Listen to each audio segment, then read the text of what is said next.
In 1952, at a Woolworth's lunch counter in downtown Cleveland, a cherry Coke cost a nickel, and for that one thin coin you got a whole little world. You remember it, don't you? The long marble-topped counter stretching off toward the back of the store. The row of chrome swivel stools with their red vinyl seats, worn smooth in the middle from 1,000 Saturday afternoons. The soda jerk in his white paper cap, snapping the cap off a bottle, working the tall silver levers on the fountain, mixing your drink right there in front of you, like it was the most important job in the world. And behind him, the griddle, hissing and sizzling, sending up that smell of onions and butter and toasted bread that seemed to fill the whole store. You could smell the coffee percolating, hear the clink of the thick white china cups, feel the cold sweat on the outside of a fountain glass on a hot July day. It cost you almost nothing, and it gave you almost everything. Do you remember the sound of it? The way the whole place hummed. The register ringing up front. The waitress calling an order back to the cook in that clipped little language they all spoke. Adam and Eve on a raft. A cup of joe, burn one. The scrape of the stools turning. Somebody's mother telling a child to sit still and stop spinning. And you, a little one back then, your feet not even reaching the footrest, spinning that stool anyway when nobody was looking, watching the whole bright store go around and around. Today we're going to walk back down that counter together, and we're going to remember 25 foods that lived there once and then quietly disappeared. Some of them faded so slowly that you never noticed them go, and I'm saving the most tender one, the one shared over that counter more than any other, for the very end. So pull up a stool, and if you love these little journeys back into the America we grew up in, do subscribe to the channel and stay with us, because here at Forgotten Flavors, we remember the flavors that time forgot. Now, before we get to the food itself, you have to understand what these places were. The Five and Dime, the Dime Store, Woolworths and Kresge's and McCrory's and Ben Franklin. They were the beating heart of Main Street in towns all across this country, from the biggest cities down to the smallest crossroads. A man named Frank Woolworth had a simple idea back in the 1870s, that you could sell useful things cheap, a nickel here, a dime there, and folks would come, and come they did. By the time you were young, there was a lunch counter tucked inside almost every one of those stores. It wasn't a fancy restaurant. It didn't pretend to be.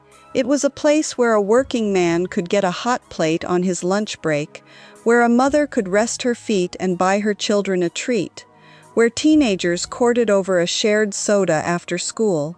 The food was honest, plain, and made fresh right in front of you. And that's exactly what we've lost. Think about it for a moment. There were no menus with pictures, no drive-through windows, no plastic wrapped around anything. The cook stood right there in front of you at the griddle, and you watched your lunch being made, start to finish, by a pair of human hands.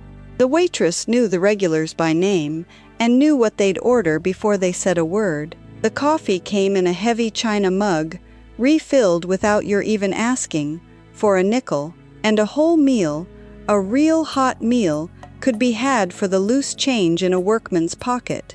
That world was so common, so everyday, that nobody thought to write it down or save it. And then one day it was simply gone. The counters ripped out, the fountains hauled to the scrapyard, the stools sold off one by one. So let's begin, and let's remember it properly, the way it deserves. Let's start with the drinks, because at the Five and Dime, the fountain came first. And the very first thing you'd order on a warm afternoon was a cherry Coke, or if you were in the mood for something a little sharper, a cherry phosphate. Now, the cherry Coke you might still find today, but it is not the same drink, and you know it. Back then, the soda jerk made it by hand. He'd pull the lever for the plain cola syrup, add a good squirt of cherry syrup from a pump bottle, and top it off with carbonated water shot straight from the fountain, cold and fizzing. And the phosphate, Oh, the phosphate was something else entirely. That was cherry syrup and a few drops of acid phosphate, that tart, mineral tang that made your mouth water and woke you right up. It wasn't sweet like a modern soda. It was bracing, refreshing in a way that's hard to describe to somebody who never had one. You'd sip it slow through a paper straw and watch the world go by out the front window. Folks used to say a good phosphate could cure whatever ailed you, and on a hot day, they weren't far wrong. There was a whole board of syrups behind that fountain. In their pump bottles, cherry and lemon and lime and orange and vanilla and chocolate, and the soda jerk could mix you just about anything you could dream up. 2 cents extra for a squirt of this, a penny for a splash of that. You could make your own creation and give it your own name, and he'd remember it the next time you came in. That was a kind of small magic for a child, having your very own drink at the counter, made just the way you liked it. The machines that made them were retired one by one, and the recipe went with the men who knew it. But the next one, that's a taste that'll take you right back. Because next comes the egg cream. And if you grew up in New York or anywhere the city folks settled, you know that an egg cream contains neither egg nor cream, and that was always half the joke of it. It was milk, and cold seltzer shot hard from the fountain, and a good ribbon of chocolate syrup, the real Fox's You Bet syrup if you were lucky, stirred up fast, so a thick white foamy head rose to the top of the glass. That was the whole magic of it, that head of foam. A soda jerk who couldn't build a proper egg cream head wasn't much of a soda jerk at all. It cost a nickel, maybe a dime, and it tasted like the whole neighborhood. You'd stand at the counter, not even sit, and drink it down before the foam had a chance to settle. It was the drink of the candy store and the corner luncheonette as much as the dime store, but wherever there was a fountain, there was somebody who could make one. Folks used to argue for hours about the right way to make one, whether the milk went in first or the syrup, how hard to squirt the seltzer, how fast to stir. Everybody's uncle had the one true method, and everybody's uncle was sure of it. That's how much a simple nickel drink could mean to people, that they'd defend their way of making it like it was a matter of family honor. Try to order an egg cream today and watch the blank stare you get. A whole drink, a whole ritual, gone almost without a trace. But we're not done at the fountain yet, and the next one was pure summertime. That would be the Lime Ricky. Now here was a drink with a little sparkle to its name, and a little sparkle in the glass. Fresh lime juice squeezed right there, a spoonful of sweet syrup, and soda water over ice, sometimes with a splash of raspberry or cherry to color it up. It was tart and bubbly and green as a summer lawn, and it came in a tall glass that beaded with cold. On an August afternoon, when the pavement outside was shimmering with heat, a Lime Ricky at the counter felt like sitting under a shade tree. Some counters would make it with gin for the grown-ups in the evening, but the fountain version was for everybody, children included, and it was the drink you begged your mother for after a long, hot walk downtown. It was simple, it was cheap, and it was perfect. Somewhere along the way, the bottled sodas pushed it right off the menu, because why would a busy counter squeeze a fresh lime when a bottle was faster? And so the Lime Ricky slipped away. But the next one turned your drink into dessert. I'm talking about the ice cream soda, and this was where the fountain really showed off. A scoop or two of ice cream, vanilla usually, dropped into a tall fluted glass, then flavored syrup, then soda water poured slow, so it foamed up around the ice cream in a great creamy cloud. You got a long spoon and a straw both, because you needed the spoon for the ice cream and the straw for the fizzy sweet soda underneath. Strawberry, chocolate, vanilla, black raspberry. It was a drink and a dessert all at once, and it took a real fountain man to build one right, without it foaming over the top and down your wrist. This was the drink Two sweethearts shared with two straws, leaning their heads together over the glass. It was celebration and courtship and simple pleasure, all in one tall glass, and it cost you maybe 15 cents.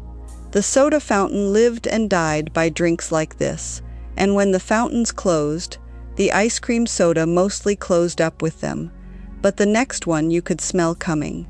That's the root beer float. Now this one hung on a little longer than most, and some of you may have made one at home not so many years ago. But the counter version, the true 5 and dime version, that's the one worth remembering. Cold root beer, dark and foamy, with that deep sarsaparilla and wintergreen flavor, poured over 2 scoops of hard vanilla ice cream in a heavy glass mug. The moment the root beer hit the ice cream, it exploded into this thick brown foam, the cream and the fizz marrying together, and the top of it turned into something almost like a soft, creamy sherbet you had to eat with a spoon. They called it a black cow some places, a brown cow others, depending on where you grew up.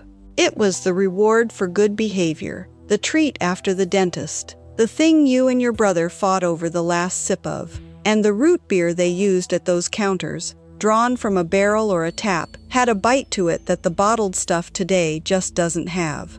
But the next one was a birthday in a dish, the malted milkshake, or just the malted, as you'd call it, leaning on the counter. This was a milkshake, yes, but with a spoonful or two of malted milk powder blended right in, and that powder changed everything. It gave the shake a toasty, nutty, almost caramel depth, a grown-up richness under all that sweet cold cream. The soda jerk poured milk and a big scoop of ice cream and your syrup into the tall metal cup, clamped it onto the green Hamilton Beach mixer, and let it whir and rattle until it was thick as could be. Then he poured it into your glass, and, if he was a decent sort, he'd set the rest of it down next to you, still in the frosty metal cup, so you got a glass and a half for your money. That was the little kindness of the lunch counter. A malted was a chocolate malted, usually, but vanilla and strawberry had their fans. You'd draw it up thick and slow through the straw until your cheeks ached, and that sound, the rattle and whir of the mixer, was the sound of a happy afternoon. You'd hear it start up, and you'd know somebody down the counter was in for a treat. The whole art of it was in the wrist, in knowing exactly how long to let it run, so the shake came out thick enough to stand a straw up in, but not so thick you couldn't draw it. A good soda jerk could do it without even watching, chatting with you the whole time. The malt powder is still on grocery shelves if you hunt for it, but hardly a soul reaches for it now, and a whole generation has never tasted what a real malted does to a shake. But the next one came in a boat, the banana split. And this was the big one, the splurge, the thing you saved up your allowance for. A whole banana, split right down the middle lengthwise, laid in a long glass dish they actually called a boat. 3 scoops of ice cream in the cradle of it, vanilla and chocolate and strawberry lined up in a row, then chocolate syrup over one, strawberry over another, crushed pineapple over the third, a snowfall of chopped nuts, and clouds of whipped cream piled high with a bright red maraschino cherry perched on every peak. It was almost too beautiful to eat, and it was certainly too big for one person, which was exactly the point, because a banana split was made to be shared. 2 spoons, sometimes 3, digging in from every side. It was the centerpiece of a birthday, the prize at the end of a good report card. Some counters had a challenge too, a giant version of it, and if you could eat the whole thing yourself, they'd give it to you free, or put your name up on the wall. And there was always some skinny teenage boy sure he could do it, and the whole counter would gather round to watch him try, and cheer him on, and laugh when he finally pushed the boat away, beaten, with a bellyache and a grin. That's the kind of place it was. It wasn't just eating. It was a little bit of theater, a little bit of fun, a gathering. Nobody makes a proper banana split anymore, not in a real boat, not with the pineapple and the nuts and the whole ceremony of it. But the next one, that was the one you ordered when you couldn't afford the whole boat. The hot fudge sundae. And oh, the difference between a sundae and a hot fudge sundae was the whole world. Any place could pour chocolate syrup over ice cream, but hot fudge, real hot fudge, kept warm in a pot behind the counter, thick and dark and glossy, poured over that cold hard vanilla so it seized up into these chewy ribbons where the hot met the cold. That contrast, the warm fudge and the icy cream fighting each other in the same spoonful, that was the entire pleasure of it. Whipped cream on top, chopped nuts if you wanted them, a cherry, and a little paper doily under the metal dish. The counterman would spoon it up in a tulip glass and slide it across to you with a long spoon, and for a few minutes the whole day just melted away. Folks used to linger over a hot fudge sundae. Make it last. Scrape the very bottom of the dish. Somewhere between the closing of the fountains and the rise of the drive-through, that warm pot of fudge got put away for good. But now we leave the sweet end of the counter and we move on down to the griddle. Because the 5 and dime lunch counter wasn't only drinks and dessert, it was lunch, real lunch, and the workhorse of every counter griddle was the grilled cheese sandwich. Now you might say, well, we still have grilled cheese, and you'd be right, but you have to remember what it was there. 2 slices of soft white bread, a good slather of butter on the outside, a couple of slices of American cheese in the middle, pressed down on that hot, flat griddle with a heavy spatula until the outside went golden brown and crackling, and the cheese inside went soft and molten. The cook made 100 of them a day, and he made every one right. It came cut on the diagonal, always the diagonal, with a pickle spear on the side, and maybe a little pile of potato chips. For a nickel or a dime, it was a whole warm meal for a child, and it was the first thing many a young one ever ordered all by themselves at a counter, feeling very grown up indeed. And here's the thing about that griddle. It had been cooking bacon and burgers and onions and eggs on it, day in and day out, for years, and it was seasoned like an old cast-iron pan, black and smooth and rich, with the memory of everything that had ever cooked on it. That's why the grilled cheese tasted the way it did, why nothing you make in a clean pan at home ever comes quite close. That griddle had history in it. It's the simplest thing in the world, and yet the way it tasted off that seasoned griddle, next to a bowl of tomato soup on a rainy day, that particular version is gone, but the next one dressed it up. The tuna melt. Take that grilled cheese and tuck a scoop of tuna salad in with the cheese before you press it on the griddle. That was the tuna melt, and it was a thing of glory. The tuna salad, mixed up fresh with mayonnaise and a little chopped celery and onion, warmed through under the melting cheese, the bread crisped in butter. It was hot and cold and creamy and crunchy all at once. It came about as a way to use up the tuna salad and the cheese both. Thrifty cooking the way the counters always did it, and it turned into a favorite that folks ordered on purpose. On a Friday, when a lot of families kept meatless, the tuna melt was the whole reason to go downtown. It was hearty enough to fill a working man, and gentle enough for a child. You just don't find them made right anymore, on the griddle, with real tuna salad. But the next one was its cousin, and it was all about the beef. The patty melt. Now here's a sandwich that folks either remember with a deep fondness or have never heard of at all, and that's a shame, because the patty melt is one of the great achievements of the American lunch counter. A thin beef patty, cooked on the griddle, laid on rye bread with a heap of onions that had been slowly cooked down soft and sweet and brown, and Swiss cheese, and then the whole thing grilled like a grilled cheese, so the outside got crisp and the cheese ran everywhere. It was somewhere between a burger and a grilled cheese, and better than both. The rye bread gave it that little tang, the onions gave it sweetness, the Swiss tied it together. It was a counter cook's masterpiece because it took a little more care than a plain burger, and the good counters were proud of theirs. When the diners and the counters thinned out, the patty melt got rare, and a lot of younger folks today have simply never had one. But the next one had a whole city's name on it. The Denver sandwich, or the Western, depending on where you sat down. This was a Denver omelet, folded up and put between two slices of bread. Eggs beaten and cooked on the griddle with diced ham, green bell pepper, and onion, all of it fried up together in a flat round, then slid onto toast or plain white bread. It was breakfast and lunch both, the kind of thing a man would order at the counter at any hour of the day. Some say it started with the railroad cooks out west, using up whatever was on hand, and the name stuck. It was filling and it was cheap, and it had that good savory smell of ham and onions off the griddle.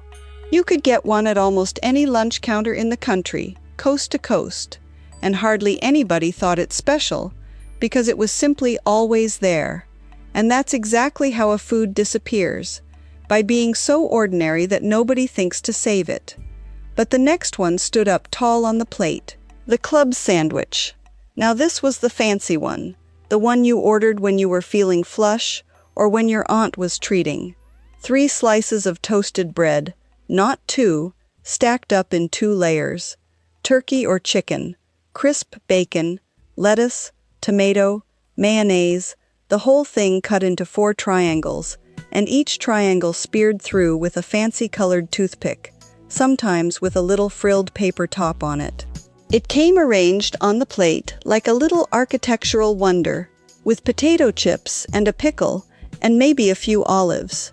The club was the aristocrat of the lunch counter, the sandwich that made a plain weekday feel like an occasion. You had to open your mouth wide to get around it, and you never quite managed it neatly, and that was part of the fun. It's still on a menu here and there, but the true triple-decker club, toasted and stacked and pinned with those little picks at a 5-and-dime counter, that belongs to the past. But the next one was the humble, everyday hero, the BLT. Bacon, lettuce, and tomato, and could anything be simpler or better? Toasted bread, a good spread of mayonnaise, crisp bacon fried on the griddle, cool crisp lettuce, and a thick slice of a real tomato, the kind of tomato that actually tasted like a tomato, which is a whole other thing we've lost. It was a summer sandwich mostly, made when the tomatoes came in, and there was nothing to it, and everything to it. The salt of the bacon, the cool of the lettuce, the sweet juice of the tomato soaking just a little into the toast. A BLT and a cup of coffee at the counter was a fine lunch for anybody. You can still order one, of course, but somewhere along the way the tomatoes stopped tasting like anything, and the bacon came pre-cooked in a bag. And the BLT that you remember, made with a real ripe tomato in August, has mostly faded with the season it belonged to. But the next one was a messy delight. The Sloppy Joe. And what child didn't love a Sloppy Joe? Ground beef cooked down with onions in a sweet and tangy tomato sauce, ladled hot over the bottom half of a soft hamburger bun, with the top perched on so you could squash it down. It was loose, and it was messy, and it ran down your fingers, and that was the whole point. That was the joy of it. It came with a fork, because you'd never manage it with your hands alone, and by the end, there was a puddle on the plate you'd want to sop up with the bun. It was cheap to make, which is why the counters loved it. A little beef stretched a long way with sauce, and it filled up a hungry kid after school for pocket change. Folks made them at home too, but the counter version, with that particular sweet, tangy sauce, had a taste all its own. It hangs on in a few places, but the real deal, that's getting harder to find. But the next one snapped when you bit it. The Frankfurter with relish. Now this was fast food before there was fast food. A good all-beef Frankfurter, or a pork and beef one, steamed or griddled until the skin had a little snap to it, laid in a soft steamed bun, and then dressed. Yellow mustard, a good spoon of sweet green pickle relish, maybe some chopped onion, and you were in business. At the 5 and dime counter, it was the quickest hot lunch there was, ready in a minute, and it cost almost nothing. You'd eat it standing up if the stools were full. The relish was the thing, that bright sweet green relish that you could see through, cutting the salt and the fat of the frank. It was the everyman's lunch, the thing you grabbed when you only had a dime and 15 minutes. And while you can certainly still get a hot dog, the counter frank, steamed in the back and dressed by a man in a paper hat while you waited, that particular little pleasure has mostly gone the way of the counter itself. But now we move to the blue plate specials, the real hot meals, and the next one has a soldier's nickname: creamed chipped beef on toast. Or, as generations of servicemen called it, and I'll say it politely, SOS, thin slices of dried salted beef, chipped up and simmered in a thick, creamy white gravy, then ladled out generously over a couple of pieces of plain toast. That's all it was. And it was wonderful. Salty, creamy, warm, filling. The kind of thing that stuck to your ribs and got a working man through a long afternoon. It came out of thrift, and it came out of the army mess halls, and the men who ate it in uniform came home and kept right on ordering it at the lunch counter because it tasted like something, and because it was cheap, and because sometimes it tasted like being young. It was never fancy, and it never pretended to be, but there was real comfort in a plate of chipped beef on toast on a cold day. You'd see men come into the counter, men who'd served overseas, and order it with a little half-smile, because it took them somewhere hard, maybe, but somewhere they'd been young and among friends. Food does that. A plain plate of creamed beef on toast could carry a whole decade of a man's life in it, and the counterman knew it, and slid it across without a word. The dried beef in the little glass jars has all but vanished from the store shelves now, and with it went the dish. But the next one was the Sunday best version of the very same idea: chicken a la king. Now here was creamed comfort, dressed up in its good clothes. Tender chunks of chicken in a rich cream sauce, with pimentos for a little sweetness and color, mushrooms, and sometimes green peppers or peas, all simmered together and served over toast points, or over rice, or spooned into a puff pastry shell if the counter was feeling grand. It was elegant for what it was, a way to make a little chicken feel like a special occasion, and it had a fancy French-sounding name that made it feel like a treat even at a dime store counter. Folks would order it for a nice lunch out, the ladies especially, after a morning of shopping downtown. That pale golden creamy sauce, studded with red pimento, was a familiar sight on a counter plate for decades. It's the kind of dish that feels almost from another century now, and the truth is, it just about is. But the next one might be the most missed hot plate of them all. The hot, open-faced turkey sandwich. 2 slices of white bread laid flat on the plate, piled with sliced roast turkey, and then the whole thing drowned, absolutely drowned, in hot turkey gravy, with a scoop of mashed potatoes alongside getting its own ladle of gravy. You ate the whole thing with a knife and a fork, because there was no picking it up. Not a chance. It was Thanksgiving any day of the week, for the price of a blue plate special. The bread went soft and soaked, and the turkey was tender, and the gravy tied the whole warm plate together. For a lot of folks who lived alone, or who were far from home, that open-faced turkey plate at the counter was the closest thing to a home-cooked meal they got, and it meant more than the price on the menu ever showed.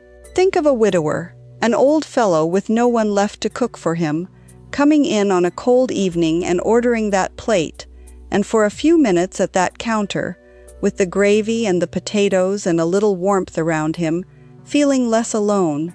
That counter was more than a place to eat. It was company. It was somebody who knew your face.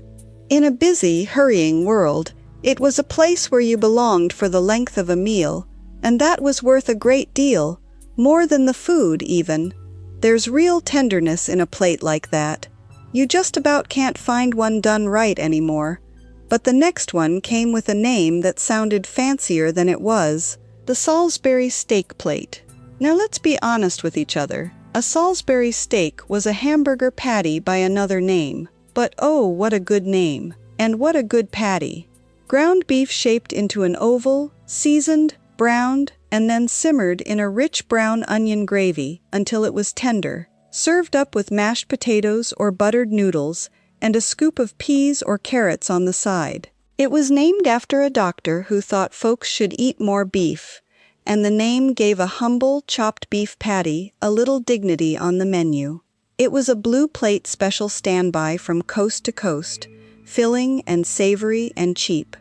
The kind of hot dinner a man could count on.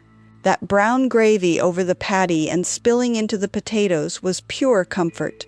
The frozen dinner people took the name and ran with it for a while, but the fresh counter version, made that morning in the back, has mostly slipped away. But the next one was its close kin, the one that tasted most like home, the meatloaf plate. Is there anything that says home cooking more than a slice of good meatloaf?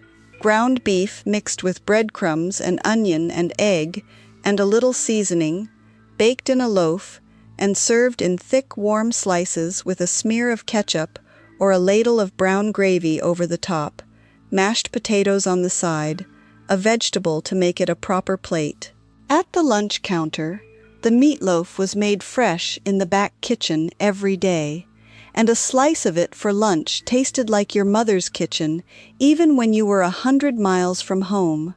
It was the ultimate blue plate special, honest and filling and warm. Folks would come in on a cold day just for the meatloaf, and the counter cooks took real pride in theirs, each one a little different. That fresh homemade counter meatloaf, sliced thick and served warm with the potatoes, that's a comfort that's grown awfully hard to find. But the next one came all wrapped up in gold, the chicken pot pie. Now, the counter pot pie was a wonderful thing, a flaky golden crust, sometimes over just the top, sometimes wrapped all around, holding a bubbling filling of tender chicken and peas and carrots and little cubes of potato in a thick, savory cream gravy. It came to you hot enough that you had to wait and let it cool, the steam rising up when you broke through that crust with your fork, and under the crust was the whole meal, meat and vegetables and gravy all together in one dish. It was economical, of course. A little chicken and some vegetables stretched into a full dinner under a lid of pastry, and it was the kind of thing that warmed you right through on a gray winter day. The counters made them fresh, and a fresh-baked pot pie is a different animal entirely from the frozen ones. There was a particular pleasure in the way the crust shattered under your fork, in the first plume of steam, in finding the pieces of chicken and the sweet peas and carrots down in that thick gravy. It was a treasure hunt in a dish, and a child could sit happily working through one for a good long while. Somewhere in there, the homemade counter pot pie gave way to the box in the freezer aisle, and something real was lost. But the next one you either loved or you didn't, and there was no in-between. Liver and onions. Now I know, some of you just made a face, and some of you just sat right up, because liver and onions was the great divider of the lunch counter. Slices of beef liver or calf liver, dredged in flour and pan-fried on the griddle, and served under a great heap of onions cooked down slow until they were soft and sweet and brown, with a little brown gravy and mashed potatoes on the side. For those who loved it, and many did, especially the older folks, there was nothing better. That rich, deep, mineral flavor of the liver against the sweetness of all those onions. It was cheap, it was nourishing, It was the kind of thing the doctors of the day told you was good for your blood. It was a fixture on lunch counters for generations. There was a whole ritual to it in a lot of homes and counters. That liver and onions was the thing that was good for you whether you liked it or not, and many a child sat staring down a plate of it long after the rest had left the table.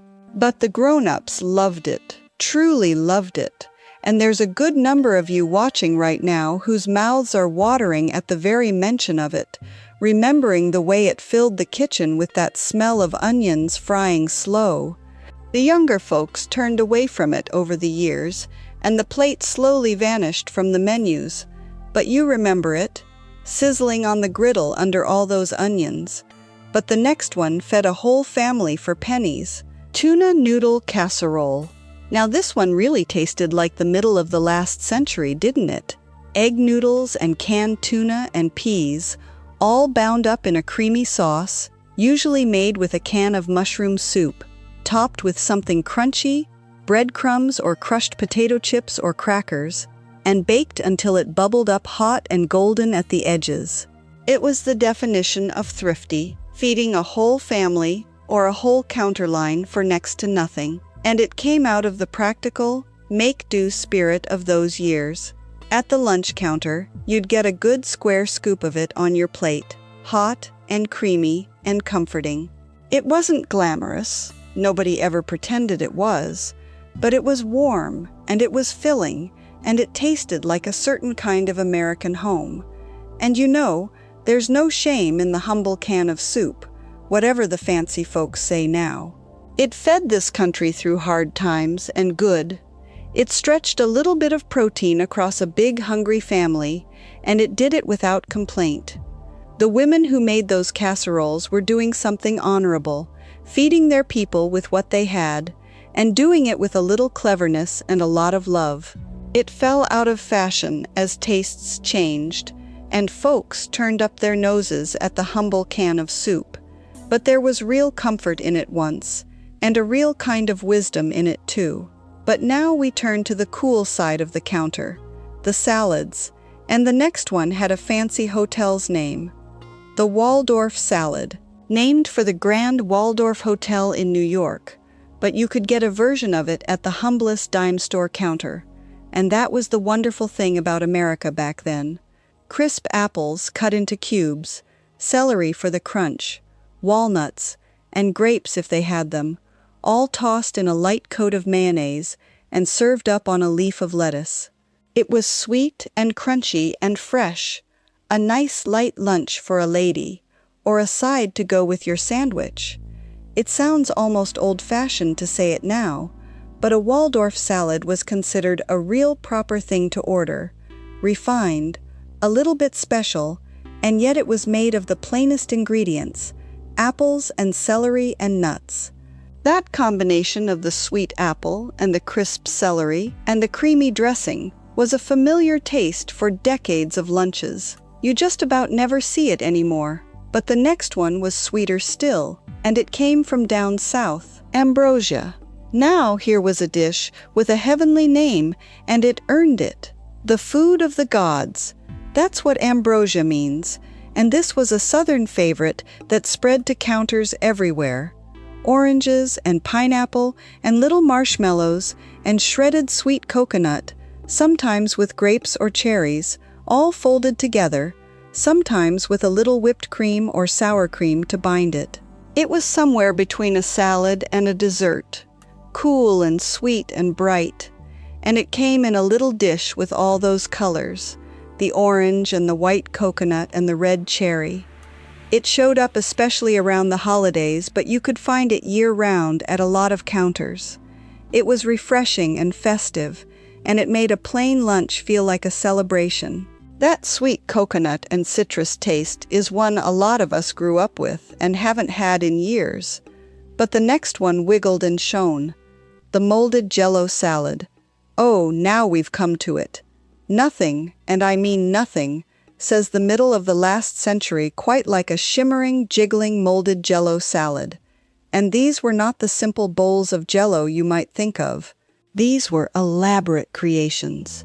Brightly colored gelatin with things suspended right inside it. Sometimes fruit, cherries and pineapple and mandarin oranges, but sometimes, and here's where the younger folks gasp, sometimes shredded carrots, or celery, or even cottage cheese or tuna or olives, all set into a savory or sweet gelatin and turned out of a fancy mold onto a lettuce leaf so it stood up on the plate all glistening. It was considered modern and clever and a little bit fancy, the height of counter and homemaker fashion. Every counter and every church supper and every family gathering had one. Tastes changed, of course, and the Jell-O salad became the thing folks laughed about, but there was a time when that jiggling ring of color was the proudest thing on the table. But the next one was the plainest little plate of all, and somehow one of the dearest. Cottage cheese with canned peaches. Now here was simplicity itself. A scoop of cottage cheese, cool and mild, and a couple of halves of canned cling peaches, that deep golden orange color, in their sweet syrup, set right next to it on a leaf of lettuce with maybe a cherry on top. That was the whole thing. It was the light lunch, the diet plate, the thing the ladies ordered when they were watching their figure, and the thing plenty of folks ordered simply because they loved it. That contrast of the cool, tangy, salty cottage cheese against the soft, sweet, syrupy peach was a taste that a whole generation knew by heart.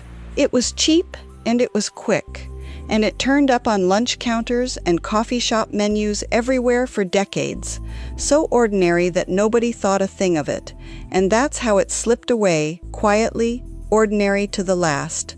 But you remember that little plate, don't you? But now we come to the desserts, the real end of the meal, and the next one was warm and humble. Rice pudding. A good rice pudding at the lunch counter was a small miracle of thrift and comfort.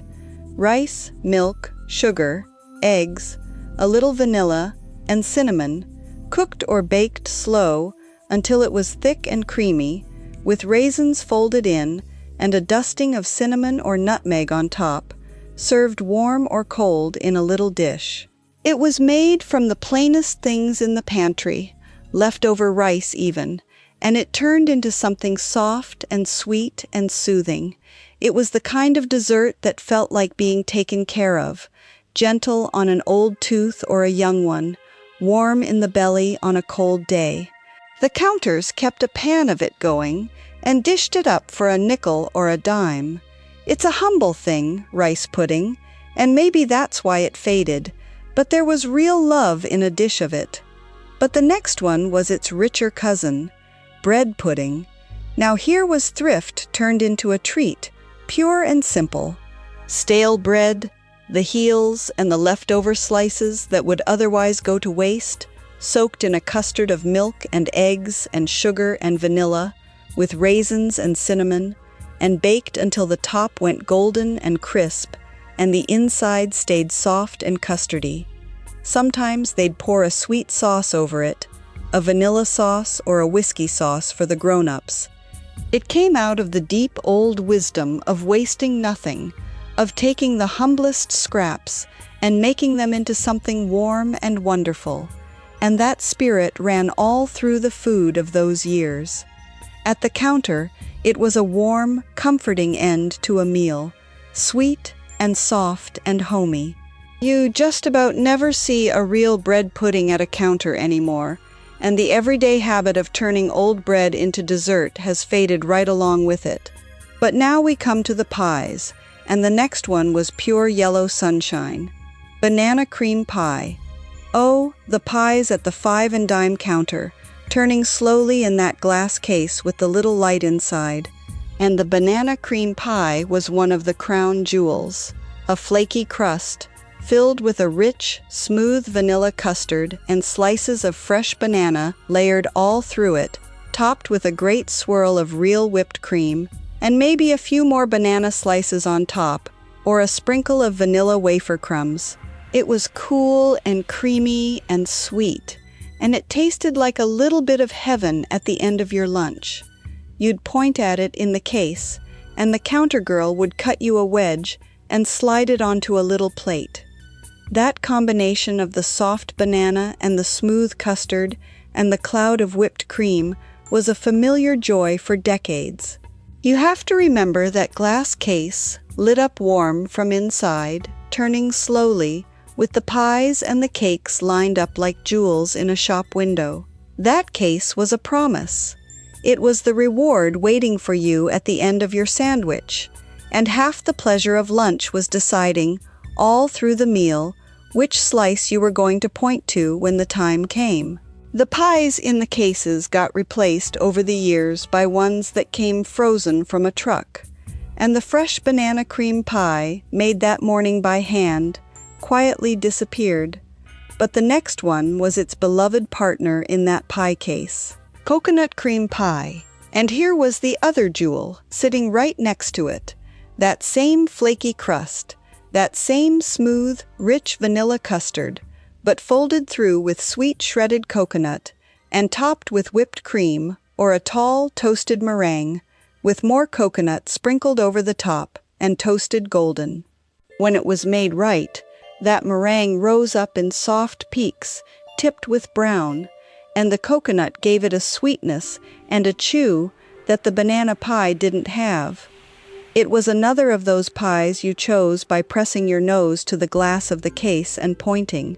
Sweet, creamy, a little exotic with all that coconut, and utterly satisfying at the end of a counter lunch. The good ones were made fresh with real custard and real toasted meringue, and that is a thing of the past, now almost everywhere you go. But now, before we get to the very last one, thank you for walking this far down the counter with me. If these memories mean something to you, I hope you'll subscribe and settle in, because we've got more of them to share. But the next one, the very last one, is the one I promised you at the start, the one shared over that counter more than any other. And so we come to the end of the counter, and to the ice cream sundae shared between two people, over a single dish, with two long spoons. Not any one flavor, but the whole ritual of it, the thing that so many of us remember above all the rest. You'd come in out of the cold or the heat, you and someone you cared about, a sweetheart, a best friend, a brother or a sister, and you'd slide onto those two chrome stools side by side, and you'd order one sundae between the two of you, because that was all you could afford, and because sharing it was better anyway. The counterman would build it up, the ice cream and the sauce and the whipped cream and the cherry, and set it down in the middle with two spoons, and you'd both dig in from opposite sides, racing gently toward the middle, arguing softly over who got the cherry. And in that little dish was your whole young life. First dates happened over that dish. Friendships were sealed over it. Bad days were mended over it. It cost almost nothing, and it was worth everything. The 5 and dime is gone now, most of them torn down, or turned into something else, the chrome stools sold off, the fountains silent, the soda jerks long since grown old, as we have. But you can still close your eyes and hear the fizz of the fountain and the hiss of the griddle, and taste that shared sundae, and feel 18 again, sitting at that counter with your whole life ahead of you. That's the one that takes you right back. That's the flavor that time forgot. We should say, too, before we go, that not every memory of those counters is a sweet one.